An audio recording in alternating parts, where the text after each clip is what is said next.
E aí ele vai e depois bate o pênalti. Aí o jogador do Brasil. Parece umas galinhas choca. Salve, galera! As críticas à eliminação da seleção brasileira da Copa América continuam e dessa vez foi o craque Neto quem detonou os jogadores e a comissão técnica. Além disso, a pressão parece só aumentar em cima de Dorival Júnior, que vai ter que demonstrar algo diferente nos próximos compromissos se quiser continuar no cargo de treinador da Amarelinha. Se liga só no que o craque Neto falou. Olha só a CBF, Ricardo Teixeira não pode sair que vai ser preso. Zé Maria Mari foi preso, Marco Polo Nero banido no futebol, Rogério Caboclo foi destituído 6 meses antes de uma Copa do Mundo. Olha o Edinaldo, saiu, voltou para ser, veio uma canetada no Gilmar Mendes, voltou para ser presidente para ir para Olimpíadas, saímos fora das Olimpíadas, não estamos entre os 4 da Copa América e o Canadá tá. Cara, alguma coisa não tá certo. Algumas coisas não tá batendo certinho. Não tá. Você olha a Argentina jogando, você vê o Messi dando carrinho, correndo que nem um doido. Perde um pênalti, mas os jogadores que estão do lado dele, pô, peraí, a gente não pode deixar o Messi passar essa vergonha. Vai lá e todo mundo se desdobra. Você perde o Cristiano Ronaldo, que perde na Eurocopa, ele chora, e aí tem uns babaca que fica tirando sarro porque ele chorou. Mas você sabe se o choro foi de emoção ou foi um choro porque ele queria fazer? E aí ele vai e depois bate o pênalti. Aí o jogador do Brasil. Parece umas galinhas choca. Pô, vocês estão de brincadeira. Veio o treinador que eu amo você, Dorival Júnior. Os caras não deixam você entrar pra... Ô, meu irmão, é o seguinte, ó. Ó, vai o Hernan, você bate o pênalti. Lívia, você bate o pênalti. O Canudo, você não bate porque você não treinou. Gustavinho, você não bate porque você não tem perna. Que você é anão. Não! Ó, quem vai bater o primeiro pênalti é o batedor. Quem que é o batedor? O número 1. Quem que pegou a bola contra a Argentina? Quem pegou? Messi, meu irmão. Ele perdeu o pênalti, mas ele que pegou. Aí você manda o Éder Militão bater, vem na Copa do Mundo, que eu tomei o processo no Tite aí, você vem na Copa do Mundo, o Neymar, que é o maior batedor depois do Ayrton Lira. O Ayrton Lira, pra mim, foi o maior batedor de pênalti que eu vi na minha vida. Por que tinha que pegar a bola? Era o Neymar, quem pegou? O menino, o Rodrigo, perdeu. É que é o último pênalti pra bater, pra você passar. Quem que bate o pênalti? Marquinhos nunca bateu um pênalti, nunca. Na carreira dele, ele bate o pênalti decisivo. Quem que tem que bater o pênalti decisivo? É o Neymar. Aí vocês acreditam nessas mentiras todas que as pessoas fazem? Essa é a grande vergonha do futebol. Não tem um presidente preso, não tem um dirigente preso, não tem um dirigente que se deu daquilo que ele entrou, que ele tinha, quantos apartamentos ele tinha, quantos carros ele tinha, quantas bolsas de Louis Vuitton, quantas... Por isso que as famílias usam Prada, vai pra... Lógico, cara, eles não são responsáveis por isso. Além do Neto, o Thiago Leifert também deu sua opinião a respeito do atual momento da seleção brasileira e da eliminação. Mas antes de ouvirmos o que ele tem pra dizer, não esquece de dar um like no vídeo e se inscrever no canal para que você possa continuar acompanhando as notícias do nosso futebol por aqui. Bora pro vídeo!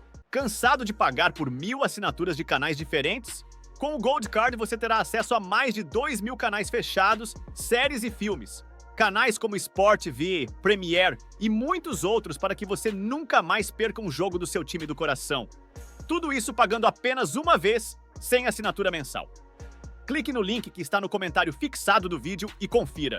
A eliminação do Brasil, ela não aconteceu por causa do Uruguai, nem por causa do pênalti do Éder Militão, e nem porque o Dorival ficou de fora da rodinha. A eliminação do Brasil acontece porque a CBF fez besteira na troca de treinador lá atrás. Esse foi o nosso primeiro problema. O Tite avisou que já não ia continuar depois da Copa.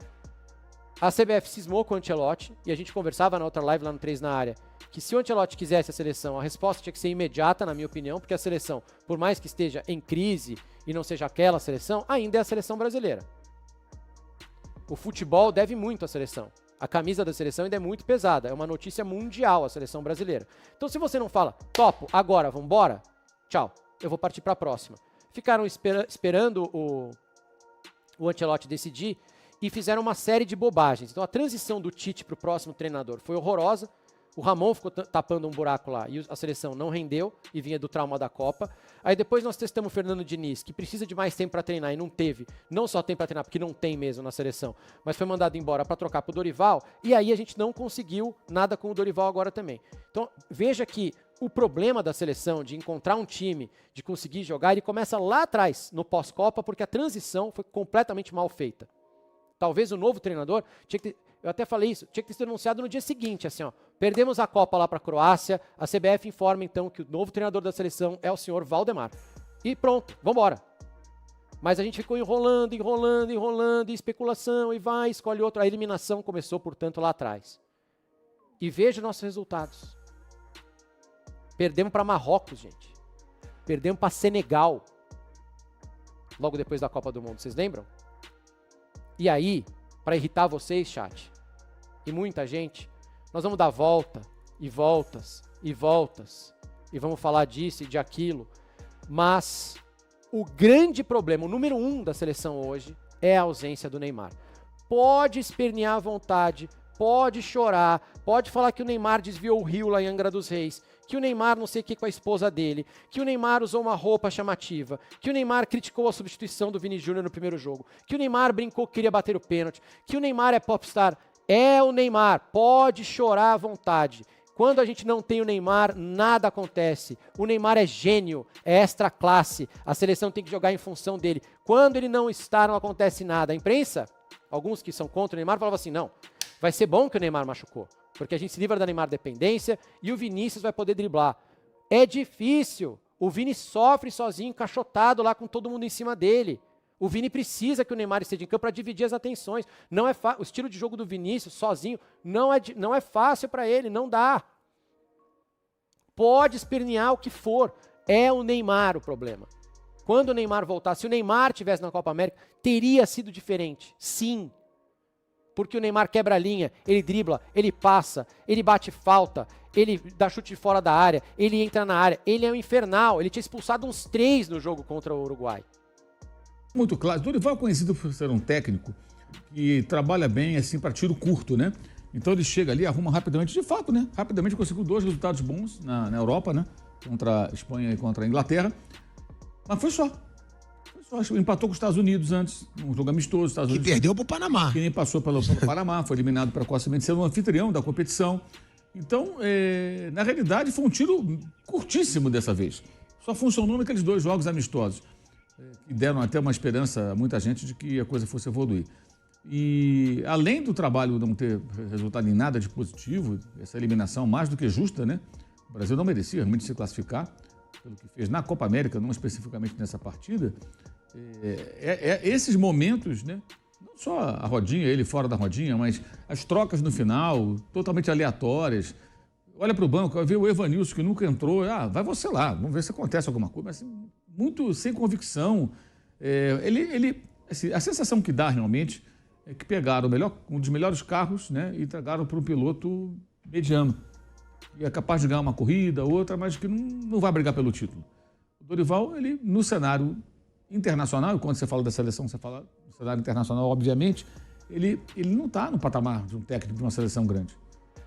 Ele me lembra mais ou menos o Ricardo Bauza treinando a seleção argentina.